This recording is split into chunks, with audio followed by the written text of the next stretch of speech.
Oi, gente, caiu aqui, a conexão tava ruim, mas vamos voltar a falar um pouquinho mais, né? Vamos falar um pouco sobre Enneagrama. Enneagrama é uma ferramenta de autoconhecimento bastante interessante que nos ajuda a tomar decisões na vida. Muitas vezes a gente não sabe, mas a gente é realmente dominado por algumas emoções e ao pensamentos ou reações, né? E hoje a gente vai falar sobre os tipos emocionais. Os tipos emocionais, eles pertencem ao grupo da tríade, a gente tem a tríade mental, emocional e instintiva. A tríade mental, perdão, a tríade emocional é o 2, o 3 e o 4. O tipo 2, vou começar falando do 2, ele é o doador, é aquele que está sempre disponível, querendo ajudar, estando disposto para os demais. E ele está o tempo todo, assim, antes da pessoa pensar em pedir algo, ele já está ali à disposição para que, vai que alguém precisa de alguma coisa, ele está ali, né? Então, por exemplo, imagina se você é um tipo 2, você é aquela pessoa que sempre se antecipa. É uma pessoa que já olha ao redor e percebe as necessidades alheias, de maneira de que antes, assim, às vezes antes mesmo da pessoa pedir, você já está ali oferecendo. Então, eu vou dar um exemplo simples, por exemplo, imagina que você tá na mesa, tá jantando, comendo, e aí naquele momento, oi Ângela, oi Valesca, oi pessoal, você tá jantando, tá comendo e tem umas pessoas na mesa com você, tem uma panela de arroz do seu lado, ninguém nem te pediu. Você imediatamente pega aquela panela de arroz e fala assim: você quer? Alguém tá querendo? Olha, tem esse arroz tá quentinho, acabei de fazer. Então, esse comportamento doador de estar disponível para os demais o tempo todo é um comportamento muito de origem do tipo 2, que é o emocional. Por que emocional? Porque ele está o tempo todo já prevendo que você vai precisar de alguma coisa. E é legal ter gente assim, não é? Perto da gente é ótimo.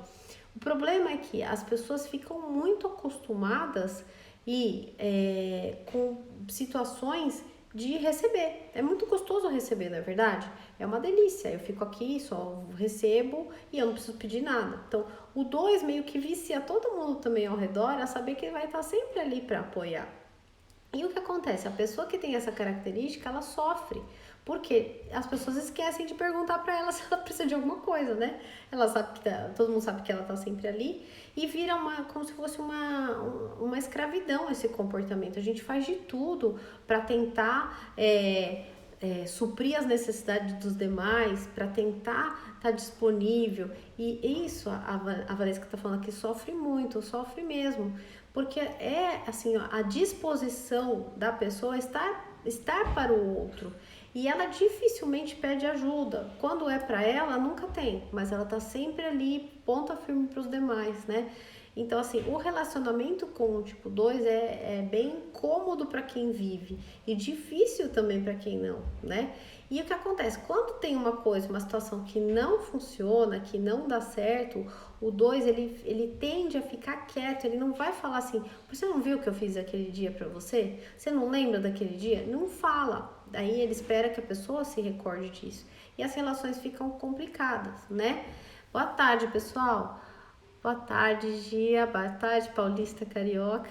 Legal. Então, ó, ela tá perguntando quantas características existem. Aí eu não entendi sua pergunta sobre. Você tá perguntando sobre o 2, que a gente tava naquela outra live, caiu agora, acho que essa daqui melhorou. Aí pode me escrevendo aqui que eu respondo. Mas assim, o 2 ele tem como o calcanhar de Aquiles, né? Que a gente fala assim, eu não vou falar. Então, o que é isso? É um certo orgulho, Andressa. Legal, Andressa, obrigada por você falar seu nome.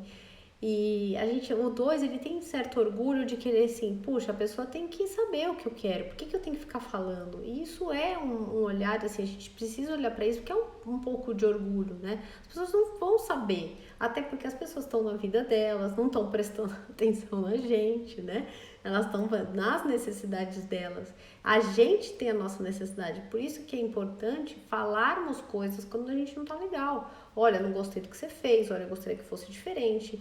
Ó, marido, ó, esposa, puxa, por que a gente não pode fazer diferente? Você nem prestou atenção que eu não tinha comido chocolate, você foi lá e comeu tudo, né? Quem não acontece em casa? tem um chocolate, ou tem uma bolacha lá que você guardou para comer depois, aí você vai ver, não tem mais, a pessoa nem perguntou se você tinha comido, se não tinha, né? Aí fica aquela coisa, puxa, não pensou em mim? Então, essa é uma característica de que o 2 sente quando as coisas saem desse jeito. Parecem bobinhas, mas não é, às vezes dói mesmo, né? E viram, como eu falei para vocês, vira um vício. O mecanismo de defesa do tipo 2 é a repressão, ou seja, a repressão dos próprios sentimentos. Eu ajudo todo mundo, estou sempre disponível para os outros, mas reprimo os meus sentimentos, né? E o que ele deve fazer para se libertar? Deve experimentar um pouco mais, falar sobre as suas necessidades não atendidas. Esse é o caminho de evolução, né? E aí imagina, você convivendo com uma pessoa que tem essa característica predominante, ajudar ela também. Fala o que você está sentindo, se você identificou que tem esse comportamento, né? Ajudar a pessoa a falar o que ela sente. Aí a Andressa está perguntando quantas características emocionais existem. Então, assim, no caso a gente está falando do 2. A gente tem o tipo 2, o 3 e o 4. Eles são os tipos centrais, a tríade central do Enneagrama das emoções.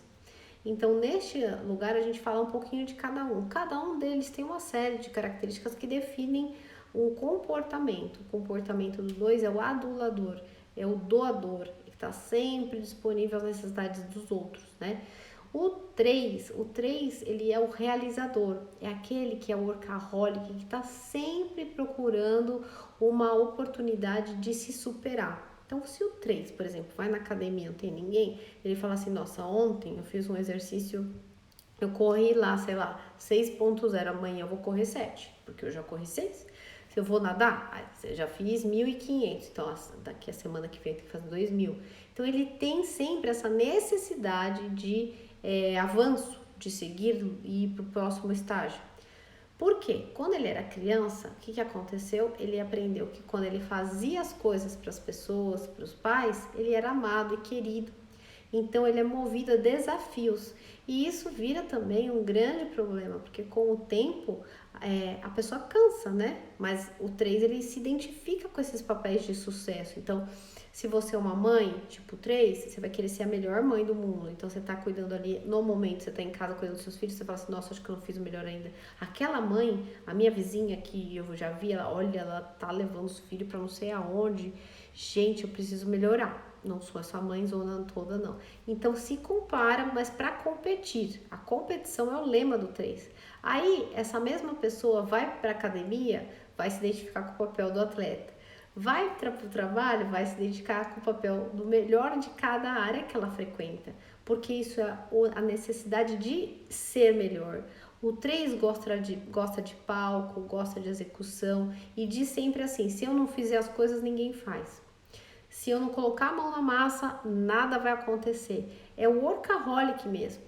O 3, ele é um emocional e não parece. Se você fala assim, essa pessoa é emocional, imagina. Ela sempre fala, vamos lá, tem que fazer, tem que acordar, vamos pra vida, vamos realizar. Mas por dentro tem um super coração. E que ele evita esse contato. Por quê? À medida que o 3 entra em contato com as suas emoções, o que acontece? A velocidade diminui de execução e o resultado também. Então, são pessoas extremamente de ponta firme, de realizar, são muito de ter resultados e que se você falar assim, para sentir, ver se é isso mesmo que você quer, ela vai falar assim, pelo amor de Deus, eu não tenho tempo para isso, porque se eu parar, quem é que vai fazer? E o que vai acontecer? A pessoa vai parar num momento de estresse, né? Um momento talvez que aquela personalidade não funciona mais. E o 4, pessoal, o 4, ele também é um tipo emocional e ele tem um mecanismo de defesa que a gente chama de introjeção, ou seja, ele vê as coisas, alguém contando um fato sentimental ou um problema na televisão, aí ele introjeta aquilo muito forte, traz aquela emoção para dentro de si. E aí, ou por exemplo, tem alguma discussão, algum problema no trabalho, algo que não deu certo, ele fica pensando assim, meu Deus, por que isso não funcionou? Por que não deu certo? E fica sentindo, na verdade ele não pensa, ele fica sentindo aquilo muito tempo. E aí deixa de ter resultado. Aí, por exemplo, se for uma pessoa que está procurando se recolocar no mercado, tá? E aí a pessoa olha e fala, nossa, minha vizinha já sabe o que está fazendo. Aí entra no Instagram e fala assim, olha, essa pessoa já tá tirando, já deu a volta por cima, já tá no outro emprego, já tá realizando. E eu não tô fazendo nada. Não acredito. E eu tô aqui parada. E aí a minha vida tá passando e aí a pessoa vai ficando triste. O 4 ele vai para comparação e diminuição das suas próprias qualidades. Ele acha sempre que ele tem menos, que o dos outros é melhor e que ele tá em desvantagem. E aí ele fica muito tempo nesse ciclo, como se ele ficasse num redemoinho de emoções.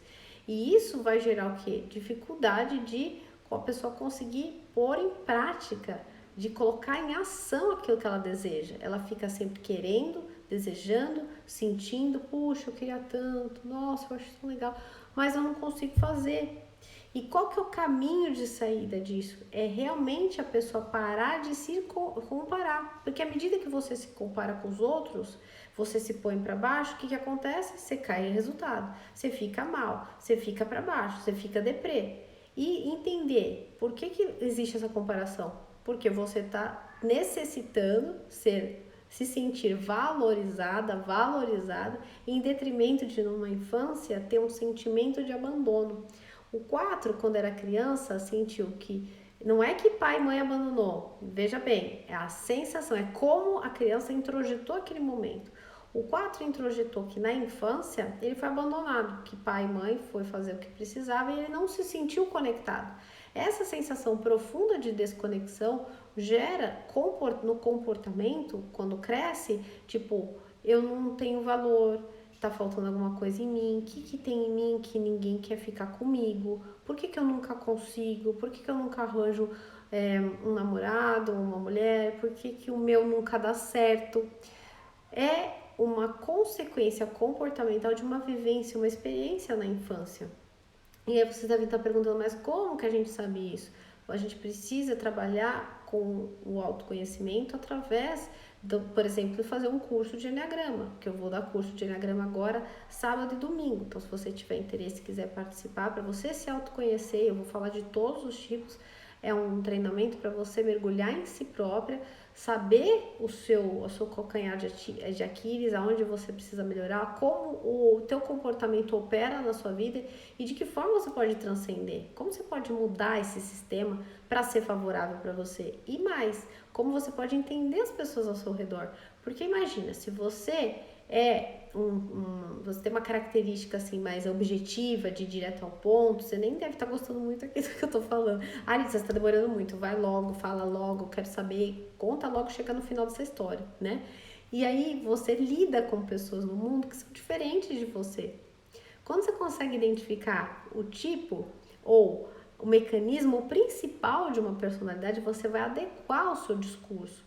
Você vai ajustar a maneira como você fala e como você interage com a pessoa por motivo de bons relacionamentos, por motivo de você conseguir falar com as pessoas, se sentir parte de um grupo. Agora, se você falar assim, sabe, síndrome de Gabriela, eu nasci assim, eu sou assim, vou morrer assim, não vai dar certo, porque não vai ter ninguém que vai te aguentar mesmo, porque a gente está num sistema de se desenvolver. Nenhum ser humano vive sozinho, jamais vai viver. E quando a gente é mais novo, né, isso ok. Só que depois, quando você faz de 38 até 45 anos, tudo isso cai por terra.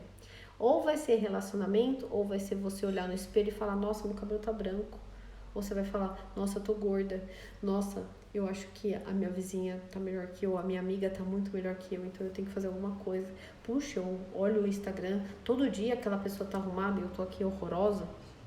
Então a gente, mais cedo ou mais tarde, o nosso esquema, o nosso repertório, modelo de desde sempre instalado, ele quebra. E é essa hora em que você vai procurar uma ajuda para tentar transcender. O 2, o 3 e o 4, centro emocional, inteligência emocional. São decisões baseadas em emoções. Então, se você quer se conhecer e precisa, eu acho que você precisa, todos nós precisamos, é saber como funciona para a gente conseguir se elevar para o próximo estágio e realizar nossos objetivos, tá bom? Isso é um pouquinho que eu queria comentar com vocês hoje nessa live, sobre a live falando sobre os centros emocionais. Deixa eu ver se alguém quer perguntar mais alguma coisa. Acho que é isso. Então tá bom, gente. Eu volto depois dessa semana para falar da tríade mental e da tríade instintiva, tá?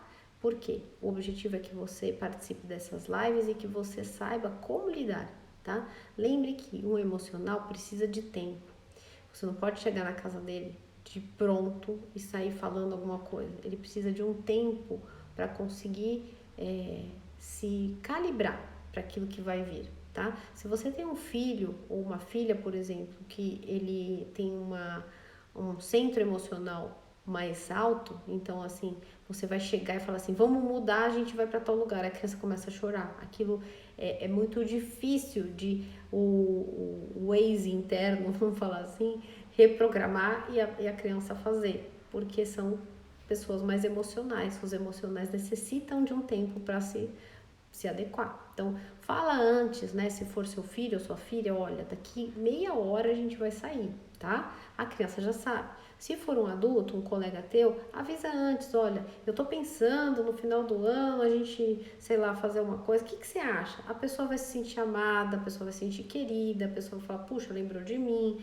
Isso vai abrir os espaços para você tanto trabalhar quanto se relacionar. Se for um cliente, você já sabe que aquele cliente ele é mais, ele tem mais esse jeito mais emocional de ser, faça a mesma coisa.